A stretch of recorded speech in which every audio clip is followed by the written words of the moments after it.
Welcome to the Through the Veil podcast. I'm Elle. I'm Camille. And this is the podcast where we seek to demystify, develop, and celebrate our spiritual gifts, all through a faith-based lens. Today, we're changing pace a little bit because this is the first time in a long time we haven't had an interview, which is fantastic. I kind of miss the byplay with just the two of us. Interviews are great too. Yeah. We are going to do something I think that's going to be kind of fun today. Camille and I, as kind of professionals working in this a little bit fun, a little bit fringy field, we get questions from people all the time about how we do what we do, how it works, what it must be like having this experience that we live every single day, having interesting spiritual gifts. Today, we're going to seek to kind of answer some of those questions. If you have more questions or you would like a little bit of insight into what we do and how we do it and how our daily lives go, comment below. Or you can always email us, which our website is listed in the notes below, and or we'll tell you about it at the end of the podcast. Stay tuned to the end. Yes. So we have 7 questions. We made, tangent off of these 7, but the 7 fundamental questions are, number 1, how does connecting to the other side work? So this is a really great question. And this is one that we can talk about the mechanics of, and we can talk about like the faith-based practice of as 2 separate things that are inextricably connected at the same time. What this boils down to is basically physics. We know that everything has frequency, everything has vibration. It's particle physics, right? So when matter exists, matter moves. Everything has a vibrational frequency to it. And it all exists upon a spectrum. So physical stuff vibrates less than fluids, which vibrate less than gas, as their molecular structures are more bound, and then liquids are less structured, less bound, and then gases don't have hardly any molecular bonds, and then, it progresses from there. Spirit is a really high vibration, high refined state of matter. And what we're doing is we are basically bridging the gap between where we exist by having a high level of spirit sensitivity to the particular frequency that they exist at. And they exist, right? It's unarguable. Stuff still exists, even past death. And so if you look at that spectrum as a radio dial, just like any of the frequencies, the magnetic frequency, the energetic frequency of anything that we have, like electricity and magnetism, it all exists on a frequency, right? On a spectrum, a scale. If this was a radio dial and we were a needle, we're training ourselves to be aware of a particular frequency, to be sensitive to that frequency, which is where spirit lives. Spirit people in a disembodied state live. And because we're aware of that particular spectrum, we're able to be more sensitive to understand the information that they're passing through to us through spiritual senses, because the body has a spirit inside of it, which also has senses which mirror physical senses. And so we can perceive things of a spiritual nature with those spiritual senses, just like our physical body perceives physical things with physical senses. So some people are more naturally receptive, more gifted in sensitivity from the beginning of doing this. And some people can learn to develop sensitivity and receptivity to this information that spirit is passing through to these physical, spiritual senses that we have. Nothing crazy, no crystal balls, no woo-woo about it. 80% of it is perception, highly trained perception, that we either come into this with or we work really hard at developing, or both. Right. So there's not any crazy mystery to it, really. Yeah, it's discernment. It's just being aware. I remember when I trained under Elle, we had this exercise where we were to sit and just kind of meditate and sense what our own spirits feel like. And I'd never thought of that before. Like, whoever just sits and I'm just going to connect to my spirit. So that was an interesting exercise to focus on what does Camille feel like, to really identify myself so that I can differentiate between what does Camille feel like, and when I feel some other spirit approach, I can differentiate. This isn't me. I'm feeling energy, but it's not me. It's something different. And for me, I studied these gifts after having experiences myself. And sometimes they're really overt. And I think a lot of the people that watch our podcast Elle have lost someone close to them and have had experiences that they didn't necessarily invite that just sort of happened to them. I would bet at least 50% of the people watching or listening have had an experience like I had. I'm sitting at my grandma's funeral and all of a sudden she starts talking to me and I'm like, what is happening right Where's now? that from? But not only was she saying, hi, I'm here and I can go with you anywhere you go, but I asked her a question in my mind just to test it. And she answered right back with a really phenomenal answer. So I was like, no, this actually is her. And there was like an essence to her. I could feel her personality. It wasn't just like dry words dropped into my mind. It was like the essence of her. I could feel her energy and differentiate it from mine. So I didn't have to sit in some meditation for this experience. It just happened spontaneously at her funeral. Right. But in order to do my work in a session with somebody, where it's not just happening to me, I'm inviting, people's loved ones to come give me messages for their, for the person I'm talking to. Then I have to focus on that differentiation of energy. Right. That's where a lot of the intense development and focus comes from. There's a huge difference between having spiritual experiences happen to you and then having them happen intentionally, right? Like, this is what I teach. This is like all of it. If you take my 8 weeks course, this is like what we're going to go through for 8 weeks is like, there is a promise as divine children of a divine being that we have to have access to heaven, right? You knock and you will find. He is the giver of all good gifts. Like, we are not cut off from heaven. And we all have the ability to be open to that. And we should be having these experiences. That gift of discernment is like everywhere. Everyone should have this or seek after it. It's a matter of paying attention in the right way. And they're going to exist around us, whether we think that they will or not. Yeah. Are you looking? Yeah. Like, they don't need our Are you paying attention? Yeah. To do what they're doing, right? Yeah, exactly. Grief can be a conduit to connection. Or it can be a block to connection, depending on where you sit with it, right? And so in places like funerals or shortly after someone passes, it's not uncommon to have that person visit you. It's not uncommon to have a dream or an experience or something, right? Sometimes even slightly before they pass, because there's a moment of thinness with that veil where it becomes very close, and it's much easier to jump into that frequency of connection because it's there, whether we know it's there or not, it's there. Yeah. And sometimes we have to work a little bit harder after, and sometimes it's an us problem. Usually it's an us problem where we need to align ourselves in the right way to have optimum receptivity. It's a journey, right? It definitely is something. It's like a language you have to learn.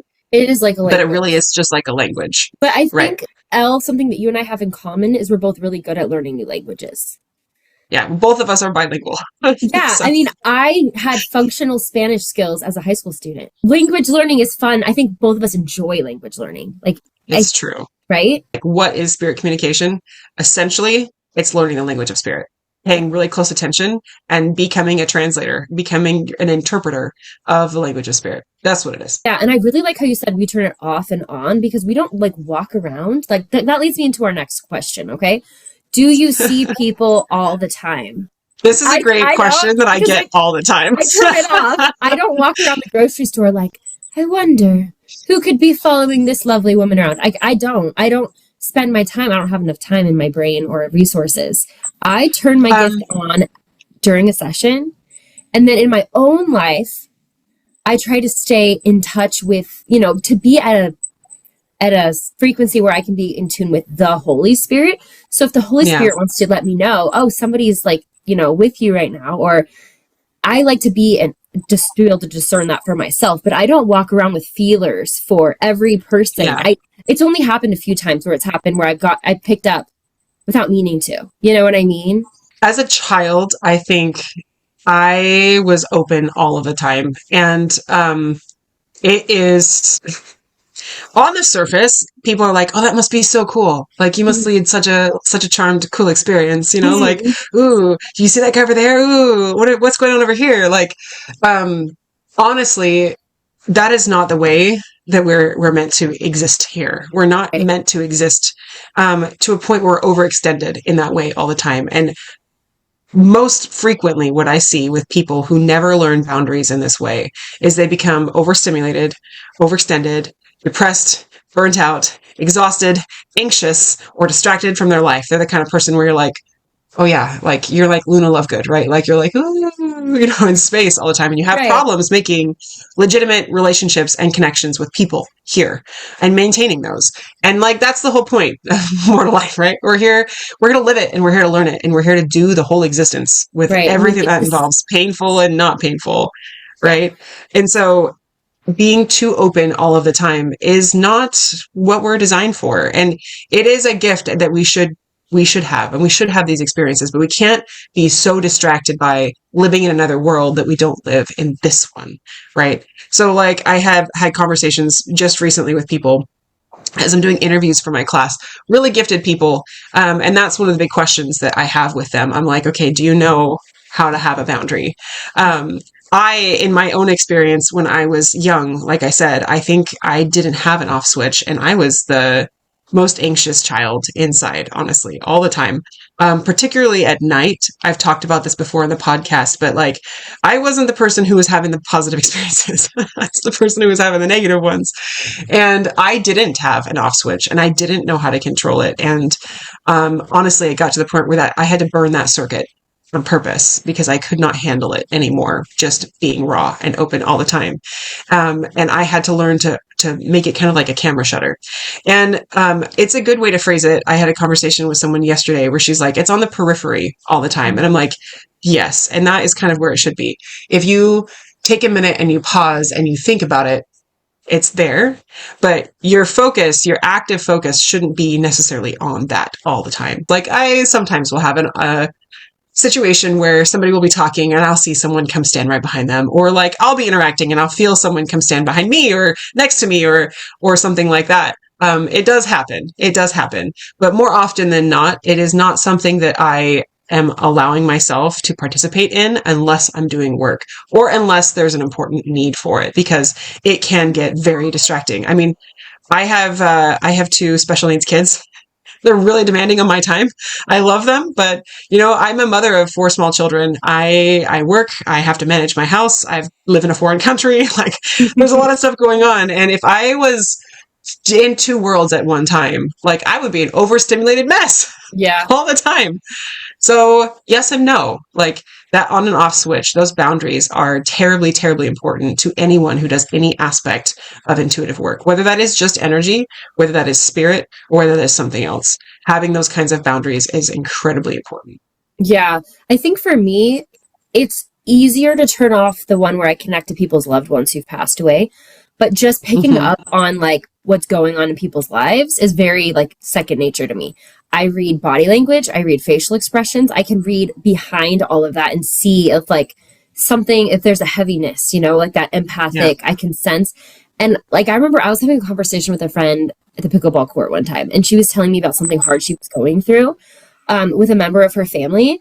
And I was able to pick out nuances in the relationship and specific grievances that she hadn't even told me about. And she's like, how are you doing this? And I was like, I'm just really good at reading people, but I'm really good at reading energy. So like, I just see it. And I used to see it more, and like, it would weigh me down. If I knew I had a friend going through something, I would really notice. But now I'm better at, if I don't need to be using it, then I don't need to just read the whole situation. I only do it when I'm in like a one-on-one conversation, not just like scanning a room just because I can. I've learned to shut that down a little bit because I don't need all the information. If there's nothing I can do with it, then why hold it? It's too much. We have a question about that too, I think, which is we frequently get asked by people, like, do you pick stuff up from people all the time? Like, how much do you see? How much do you see and know about people? You just and it's know like, things. Yeah. do you just know things? It's like, ethically, you should not, right? Because whatever that person is going through is actually not your business, not at all, if they haven't chosen to share that with you. And people who are more sensitive to these kinds of things, whether they realize it or not, we tend to pick up on stuff that's like in the atmosphere, right? You're like, you interact with someone, there is an aspect of paying attention to body language and tone. And then there's an aspect of like emotional output that they're like putting out into the air around you, right? When somebody is sad, even if they're completely stoic, you might get a sense for that. You feel it because that is emanating from them in like a actual metaphysical sense. but that's theirs, right? It's their business. And beyond the capacity of human compassion and friendliness, like bearing their burden with them, it's actually not yours to dig into. Right. You shouldn't be saying, hey, I'm sensing, unless it's like you feel it's appropriate. But like I was at a public thing once and this girl came up to me and she's like, are you doing okay today? Something seems off with you. And it was like, this wasn't really the forum for me to open up, you know? And so even though she picked up on it, there wasn't like a quiet space for us to go have a conversation. So it was kind of pointless. It was like, good job picking it up, but like, there's nothing we can do about it. You know what I mean? Like, it wasn't helpful. It was like, yeah, you're a good detector, but this isn't the place or time. So there's a really important element here of ego that needs to be realized. So often, especially when you come into this new and shiny, you're like, ooh, it's like a party trick. It's like, I'm so cool. Look at what I can do. And that is definitely not the right mind space to be approaching anything, because we can't ever forget, like, it's not actually about you. Right.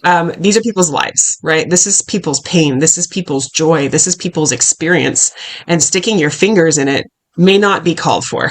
There are many circumstances in which we get called to be like earthly angels, to come in and minister, to help, to heal, to communicate, to like bear someone's pain with them, right? To be that emotional support, to be their go-to talking person, their venting person. And be sensitive to when you are actually inspired to do that, but also be aware of when you are getting your own ego engaged in like, oh, I can help you. So you have to be really careful when the ego begins to get involved with those kinds of things, that you separate out what is actually outside inspiration and what is actually you wanting the recognition for something that you think that you're doing to be helpful, right? That's a really careful distinction that we have to make. And one of those is a pure motivation that will actually be helpful. And one of those is actually not, and is not going to come across as being helpful. And people can tell the difference. Absolutely. Absolutely. Okay. Next question. Do spirits come through on their own, or do you summon them? I get this one all the time too, actually. And it's like, people don't know what word to use. But so like, I want to talk to this person, but like, are you going to summon them? Like, how do you? My sister and I were having a conversation about this after my son Wes died. She was like, so we were talking about Wesley, and then I think we summoned him because you just showed up.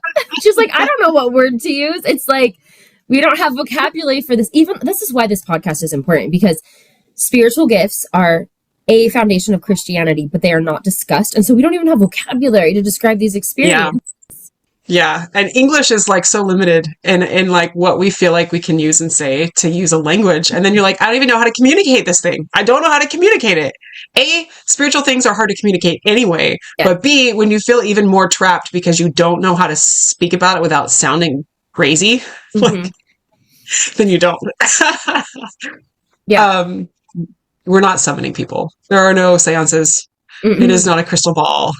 We not call their names forth from the mists of darkness. That's not how it works. How is your process, Camille? Everybody kind of has a different route through which they take.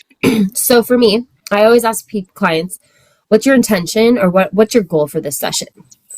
Because sometimes people come and they're like, I really want help with my grief, but I also want to connect with my son. And so it just depends on what they're looking for. When somebody says, I want to connect with this specific person, it's a similar process to when they just say whoever wants to come through, but I just meditate. I focus on the difference between like what I feel like and what somebody else feels like, so I can notice when somebody else shows up. And then for me, my process is I feel the gender of the spirit first, and then I typically feel personality traits. Sometimes I get physical characteristics, but it's typically more energy, not physical, like visible stuff.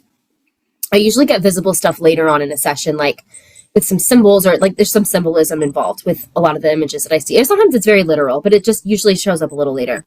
So for me, I start describing, like, I'm getting a guy and he feels like this, and this. Sometimes I don't know the relationship. Sometimes I'm not feeling like fatherly or son or brother. Sometimes it's really clear. I'm like, this feels like a brother. And other times I'm like, I don't know, but these are the characteristics I'm getting.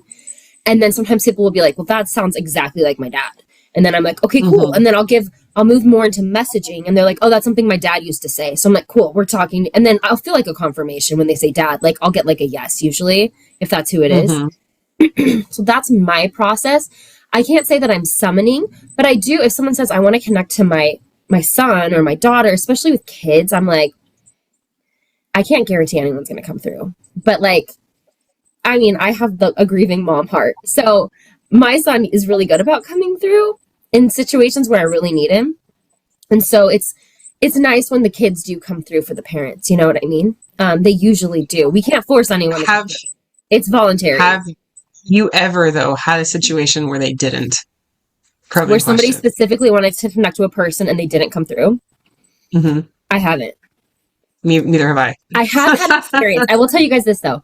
I had an experience once where someone wanted to connect to an ex-husband. And she was very angry when he died because she was an ex and his family wouldn't let her stay in the room where he was passing the hospital room. She felt a lack of control. They were still close, but they weren't married. And she was so angry about the situation that it was harder to connect to him because her energy was so distracting. It was such a strong block that I was able to give her information about him and personality stuff. But she wanted like so many details and she wanted to like feel like they were really vibing. But her energy was so distracting that it was like kind of fuzzy and hazy where it's usually more clear. But yeah, I've always been able to connect to somebody that they wanted to talk to. I've never had anyone not come through. I think that the people that we have in the spirit world are so willing. Like they're so present and engaged in what we're doing as well as what they're doing all the time that their love is so plentiful. Like, why would they not want to have a conversation, especially when it really matters? When it's something like you said with somebody, they're like, so I'd love to talk to John F. Kennedy. And I'm like, well, that's not like, I don't know how well that would go. But especially when there's a personal connection or a need, even sometimes just curiosity, it's enough of a connection. That connection pulls people together, right? Love pulls people together. I don't know. It's probably like there's a big PA system in heaven and it's like, hey, we're looking for so-and-so. Oh, I'm here.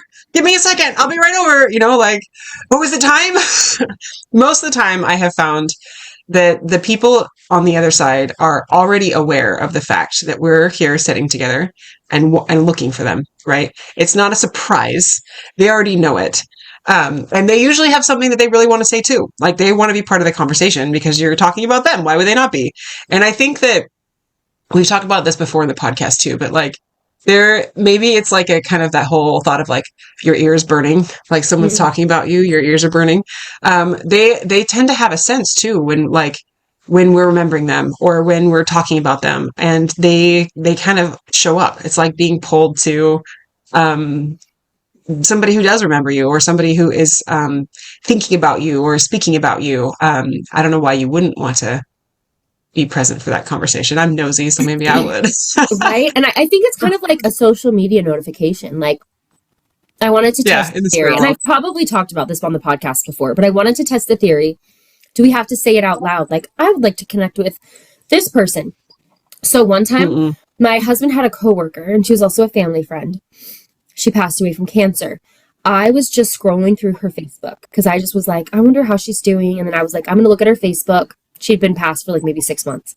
As I'm scrolling through her Facebook, I feel her show up and she starts talking to me and she's like, oh, you're checking me out, are you?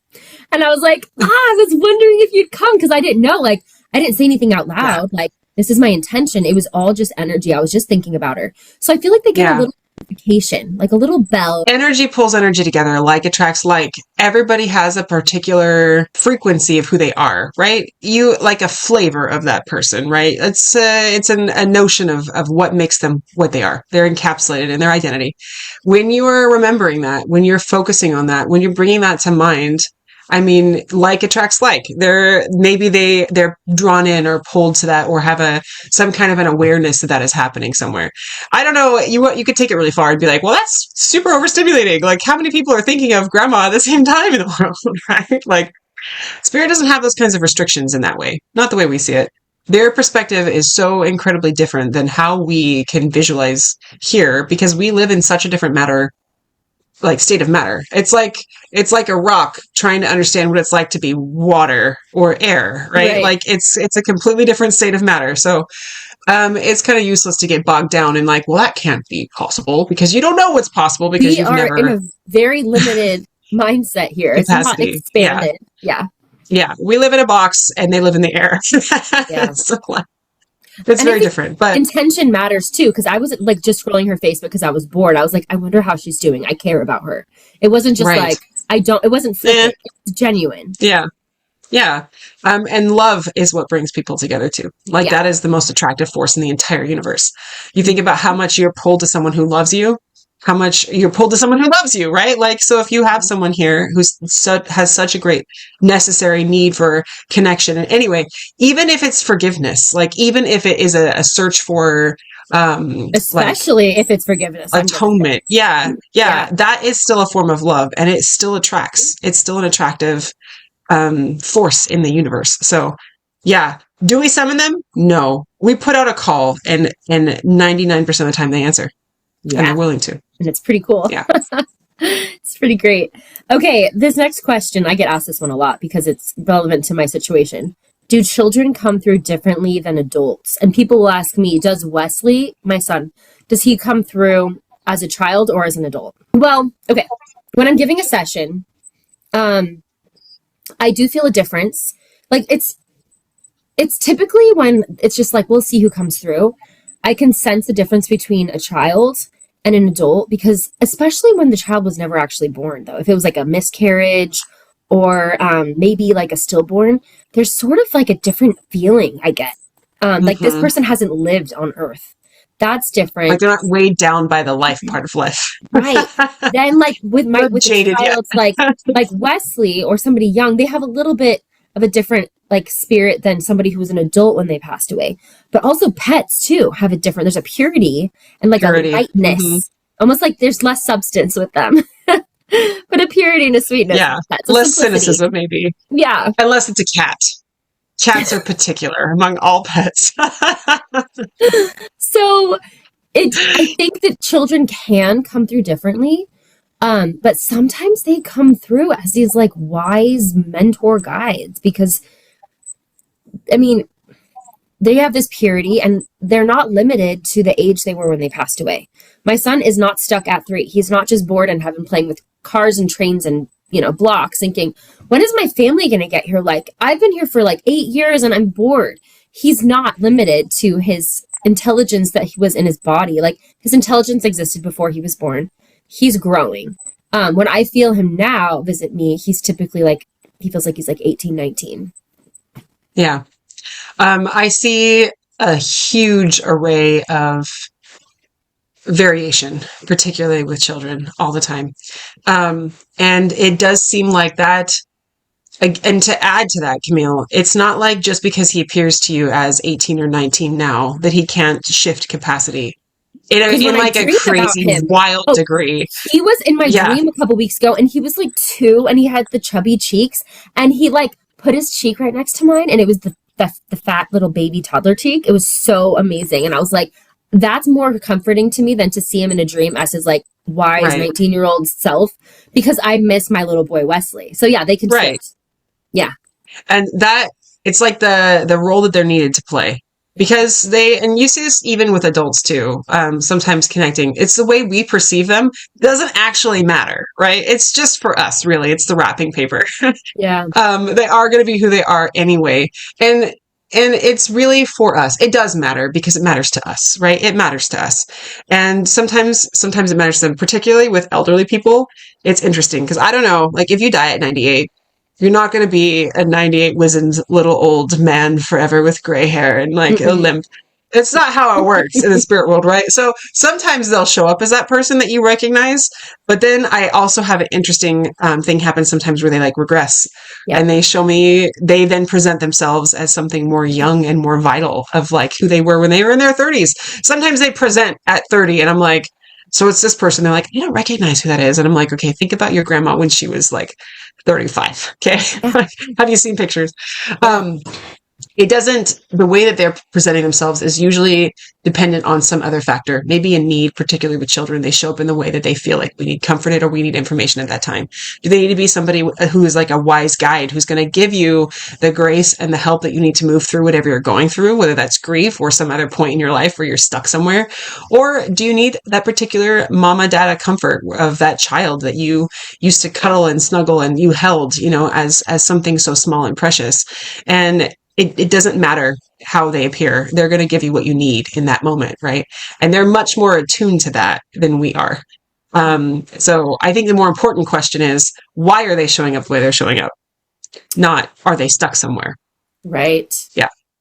That's a good point. It's sometimes with older people that have passed, because I feel their personality first. Sometimes I'm like, gosh, this guy's so youthful. And they're like, well, I haven't lost anybody younger than me. And I'm like, no, I'm not saying that.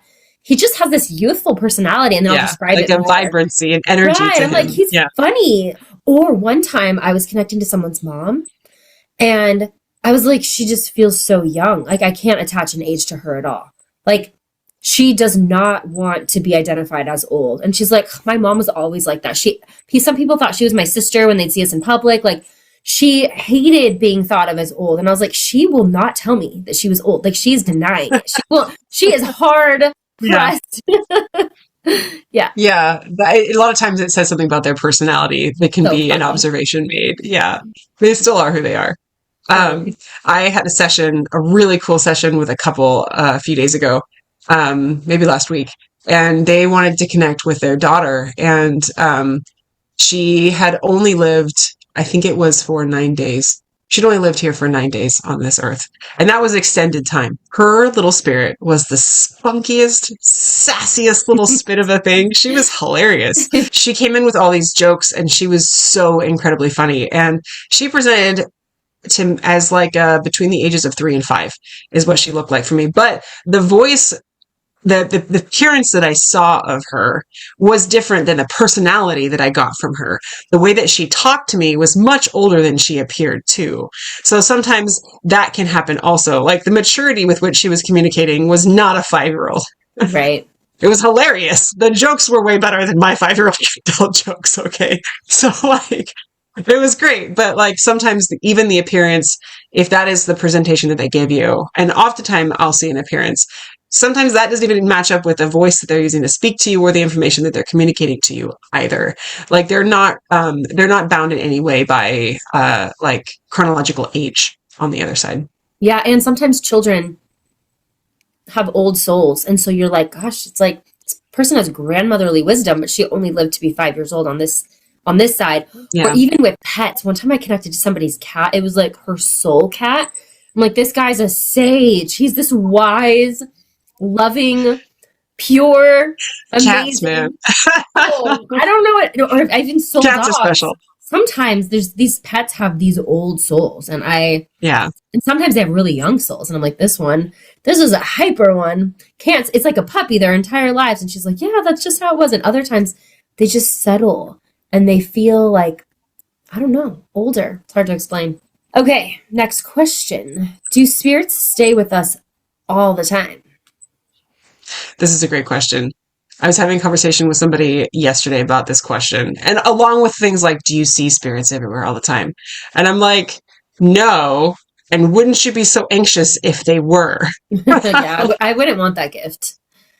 No, I mean, like, sometimes some things that you're doing, sometimes I think about this because I have this weird, avocation where I'm constantly interacting with the spirit world. Sometimes I'll do something super silly, and then I'll have a moment of like real self-consciousness about it. I'm like, who was watching that? Same. I've had that experience before. Yeah. I'm like, who's laughing at me right now? Right now. Yeah. And it's just like, I have a problem with trust and voyeurism anyway. I'm like, I don't like to be watched doing stuff. So like, when I'm engaging in those moments, like, you have to fully be engaging in those moments with your family, with your children, with your spouse, not to be distracted by those things, but also no. I mean, like, it's not like they don't have lives too. I have seen a lot. Well, it really depends case by case. Sometimes you'll get particular circumstances where people will show me like they're with you all the time, like especially early on in grief. when you're going through something really, really hard, oftentimes with spouses or parents. This is like a really, really big one of like, yeah, they're with you a lot or all the time. Probably even more so with spouses. That's where I see it the most. Yep, I've seen that Oftentimes too. it's, Where I'm like, yeah, whoa, he's with you like a lot, like all the most time. of the Yeah. time. Like, well, Yeah. even when you're sleeping, I feel there's like there's spirit connection, but it's like the majority of their mission, so to speak, is to be with their loved one. It's I think Right. they have free will, but it's interesting when Right. I'll always And they're emphasize it connected. too. When I'm like, this is unusual. Like I'm telling you, Hmm. they are with you a lot Yeah. more than what is And I typical. think it's that love, like love is an attractive force. And I don't just mean that like, ooh, I want love. I mean like it's like a magnet, right? When you love someone to that capacity, your spirits are magnetized. And sometimes even wound together is a thing that I'll get a lot, particularly with spouses. That you have a purpose that is entwined with someone else's. And especially in moments of heightened grief or even months to years after their passing, their involvement is particularly increased with that person. And it's not like they go away over time or it ebbs over time, but sometimes like the point of healing, they need to be close in that moment. Like they need to be for you. Why would they not be? And sometimes it's like they may have other people also they're aware of or other things that they're doing. It's like a life after death life, right? Like there's a lot of Mhm. things in life. There's a lot of moments and missions and jobs and opportunities and experiences that we have. And we have a lot of those things in death as well. Time works differently in the spirit world. And I can't profess an absolute knowledge and understanding of what that's like because I haven't experienced it. But they, yes and no. They're around us a lot. They're not with us all the time, but they're never going to leave us in a time of need either. Right. It's interesting. I was going through a drive-through today. There was this cute little girl in the window inside of In-N-Out, if you must know. And I'm just Californian like, at heart. oh, right. This cute little maybe 3-year-old. My youngest is 6, so sometimes I look at toddlers and I'm like, oh, they're so cute. So there's a little 3-year-old girl inside, and I'm like, she's just so precious. And then later tonight, I'm in my kitchen and I'm making myself a smoothie. Um, and it was just me by myself, which is rare in my house for me to be alone in the house when there's 4 kids, you know? And my husband works from home. So it was like, wow, this is quiet. I really love it. So I'm sitting there and I'm putting like the things in my smoothie. And I got this sense of being watched by a loved one who's passed on, watching me and just saying like, kind of like how I was admiring that little girl in the window, like, isn't she so precious? And I don't think I'm 43, right? But it was really touching because it was like I had this awareness that, you know, I really treasure those cute toddler years because I don't have access to them anymore at this point in my life. I don't have a toddler. And I got this sense from this loved one on the other side. It was a female. I didn't really like ask her who she was because that wasn't the point. It was more like they were, and I think there was actually a couple of them. They were looking at me and saying, isn't she precious? Look, she's still on earth. Like, it's such a precious time. And I got a sense like, it's a really precious time that I'm still here on earth. Like, they love me as if like I was their precious little toddler and I'm still in my growing years. And they like know life is hard and like it's hard to be a little kid, right? It's hard to be a toddler. It's hard to be on earth. And they're just like watching me make a smoothie and thinking, isn't she precious? This is such a precious time. She is in a very precious time. Like she's still on earth. And I was like, oh my gosh, I never thought of it like that. And it was really special to be doted on like that, honestly. Yeah. I think it's great. That goes back to like, do you see stuff all the time? And it's like, no, but sometimes it's almost like God opens a window of awareness for something that's important if you're paying attention. Like those Yeah. glimpse moments, right? We don't Yeah. get the whole picture. Like that's a huge misconception of what we're doing is like, we don't get the whole picture. Nobody does. Nobody Yeah. with any We don't gift. have all the Anyone, answers. right? We have like We don't have all the answers. 2%. Whether you're Isaiah or the girl next door, you like you don't get all the answers. We can't. It's not that. It's the point of being here is to exist here without the answers. Yeah. But sometimes we get these gifts of moments where it's like, if we're paying attention at the right time, we can have a perspective of something outside of our own in such a way that reshifts our whole paradigm in such a beautiful capacity, right? Yeah. Glimpse moments. And it's like, are they always there watching you? Maybe. Don't be shook by that. Don't be like bothered by it, but also maybe not. But there can be something really beautiful to be learned from catching those glimpses of the moments that they occur. I do know when I was pregnant with my fourth, there was a shift of spirits on the other side as my guardian angel when I was driving. I could feel the changing of the guard. I was like, oh, this guy's not as patient as the last lady. She was really sweet. And he's kind of just like, get off your phone. And I'm like, okay, I'm not on my phone at all, I swear. Like, he was not patient with me, okay? And he did not have any time for my funny business. And some of them were a little bit nicer. So I'm just saying, I could feel the changing of the guard. I was like, I could sense there's a spirit, and they were always in the passenger seat. I'm like, there's a female driving with me right now. She's pretty nice and patient. She died older.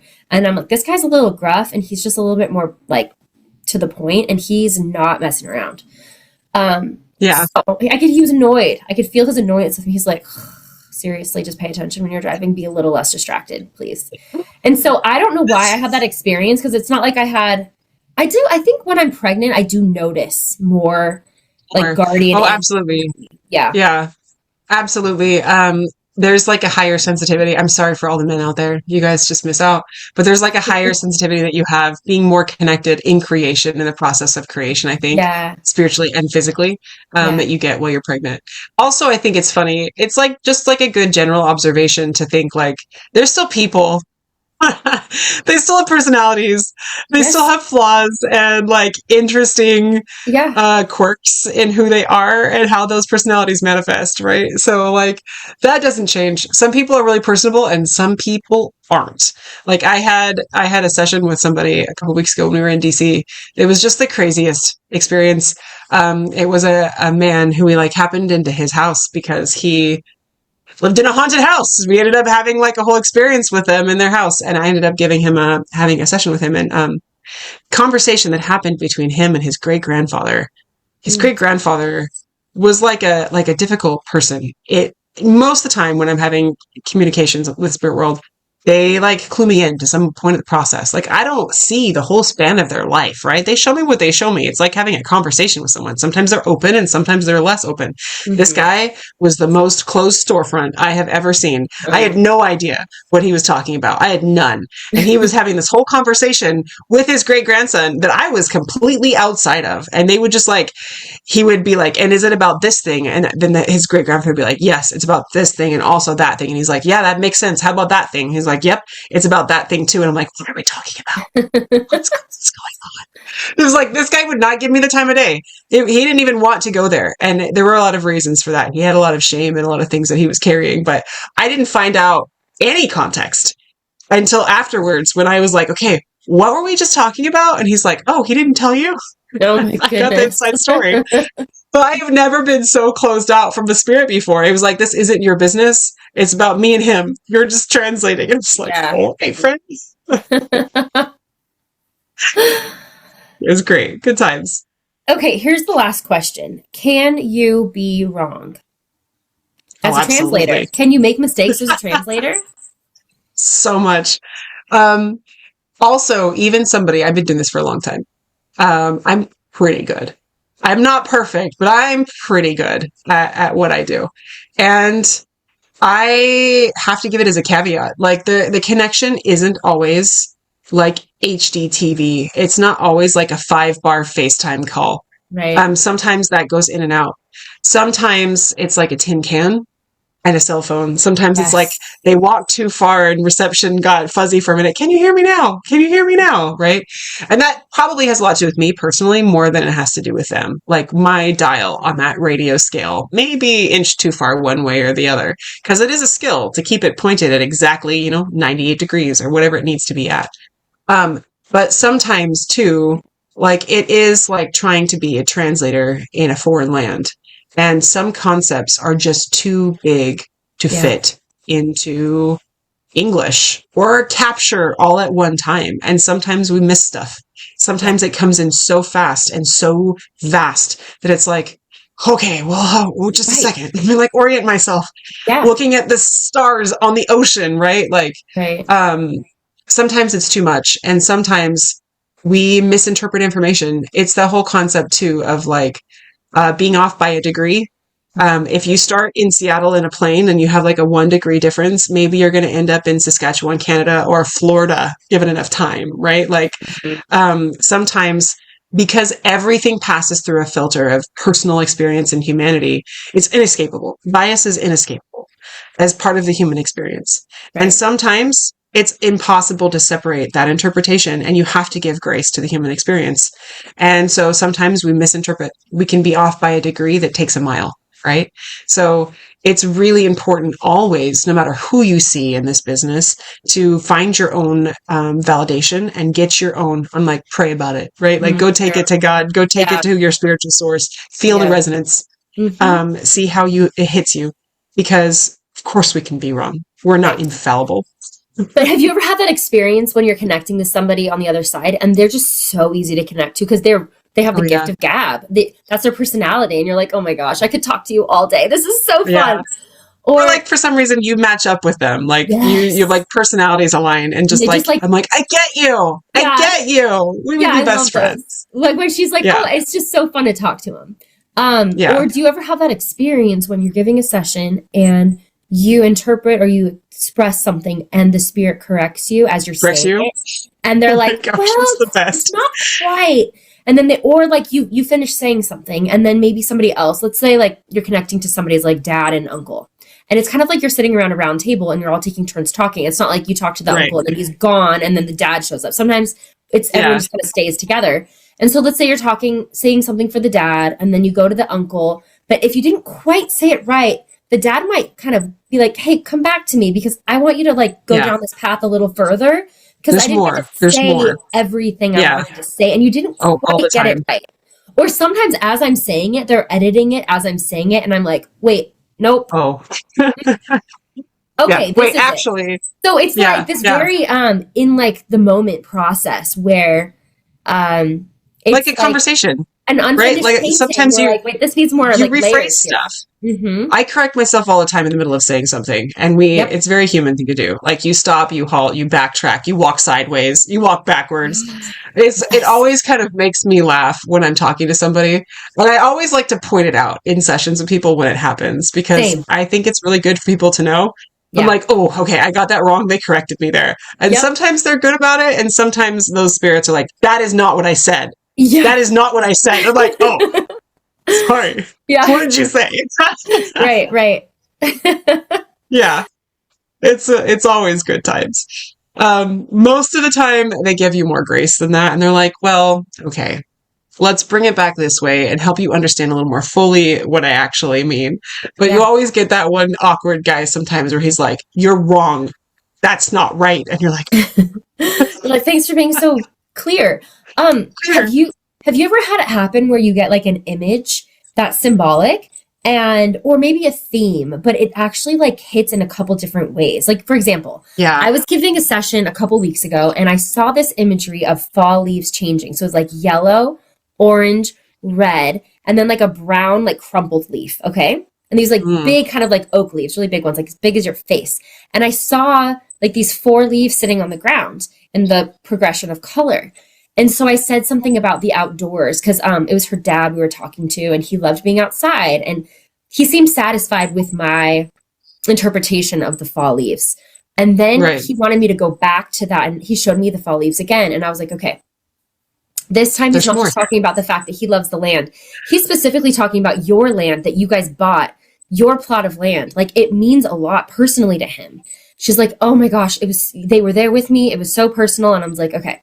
And then we went back to the leaves again when he was talking about the mom that had just passed away, about like her progression from like, I can't remember if she died quickly or it was a slow progression, but it was something about the timing and how it was like the brown crumpled leaf at the end had to do with like kind of the disintegration of her life. And then there was one more time we routed back to the leaves and it had another symbolic meaning. So sometimes they'll say something and it has a double meaning or a triple or a quadruple meaning. And you don't even know that. Like they're taking on this journey. A multi-layered image. Yeah. Yes. And I always tell people too, like if we don't get to all of it and it's important, they usually bring it back around. Like they'll usually re-stress it. They do. And that happens all the time. Yeah. And that's the thing about symbolism too. Different people, as like different communicators like us, but also different spirits, will take symbolism in different ways. I don't tend to work in a really symbolic nature. Most of the time, I'm pretty literal. Most of the time, they're going to tell me, we're going to talk, we're going to have an open conversation.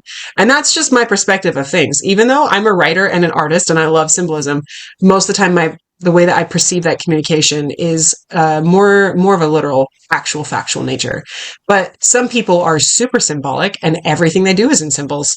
And there's a lot of richness and depth that can be covered in symbols. And sometimes I'll get spirits where it's like, oh, this one's going to be a lot of work for me. Because like everything they're giving you is like this multi-layered conceptual notion or idea of some deep symbolic thing. And you're like, okay, bear with me. We're going to make it through this. But there's a lot.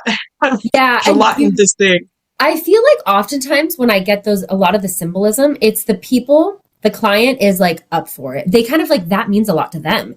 And so it's meaningful. It's not usually when people are like, or they should look into that. Like there's a message wrapped up in the way that the communication. Yeah. Usually if it's someone's first time and they just want to know if their Uncle Joe is okay. And because he had a tumultuous death, Uncle Joe's not dropping all these like symbolic hints. He's really just overt with this is what's going on. This is how I'm doing. But I think it's when like they're a little bit more of a seasoned client and they're like looking for more richness. I think that's when more of the symbolism comes through. Yeah. Yeah. It's interesting. Kind of in closing here, every communication is personal. Every communication with every person every single time is personal. And the information that comes through should hit on a personal level in a way that means something to you if it's done well. And if it's not, go find somebody else to be your translator. Right. Yeah. Yes. This is we'll have to do another Q&A because we actually had like 16 questions we were thinking about and I just grabbed my favorite 7. So if we missed any of your questions, please comment so that we know what you want us to talk about because we will be doing just, episodes with Elle and I to talk about all the things that we don't get to talk about when we have interviews. Yeah. If you've ever taken a class with me, I love questions. I've had a lot of experience doing these kinds of things at this point. And so I'm kind of an open book. I'm a share bear. I'm all about the education, right? And so, comment below, ask your questions, hard questions, good questions, scary questions. Like, there's a place for all of it. And I think that, having, like Camille was saying earlier, giving a language to these things in order to be able to have them be real, be accessible to people, is a really great thing that the world is moving towards and that we need right now. If you want to check out our website, it is throughtheveilepodcast.com. Please give us a review. Please share the podcast with your friends. We've mostly grown via grassroots. We're just now starting to put more out there on our YouTube channel. So if you want to watch more videos, we post shorts throughout the week. We have an Instagram. So definitely join the community. We have a Facebook group if you want to really join the community. That's where we're at. There's lots of ways to get involved. Like, share, and subscribe. It helps put us into the algorithm. It helps get these stories out there and share the message. Yeah. We love comments. We love interaction. We're here for you guys. So thanks for being with us. See you next time. We'll see you guys next time. Bye.